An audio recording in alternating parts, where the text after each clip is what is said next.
যে সময় ক্লাস 9-এ পরে ওরে এই সময় আমি বিয়া করছি, ওই সময় ওর বাপ মা আমার হাত পা ধরছে, ওর মেধা বলো লেখাপড়া করাও।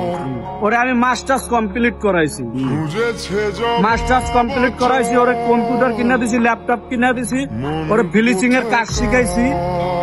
আমার পোলার বয়স 9 বছর, ও লাখ লাখ টাকা কামাই করে না, ও আমার টাকা পয়সা অর্থ সম্পদ কম্পিউটার জিমে যে আছে নগদ ক্যাশ 1,80,000 টাকা নিয়ে 8 মাসের 18 তারিখ ও চলে গেছে একটা ছেলের সাথে, বাইকে গেছে।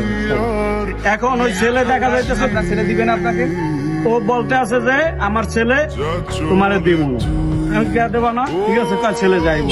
ছেলের সাথে দেখা করায় না আমার, আমি পড়ে মামলা দিছি আর আমারে ঠেরেক দেয় কি তোমার নামে মামলা করবো, তুমি আমার নাম মামলা টামলা করবো না। এখন আমার ও দেখা যাচ্ছে আমার না বললে চলে গেছে, আমার মামলা দিতে হইব না, তো আমার বিপদে ফেলাইব একটা।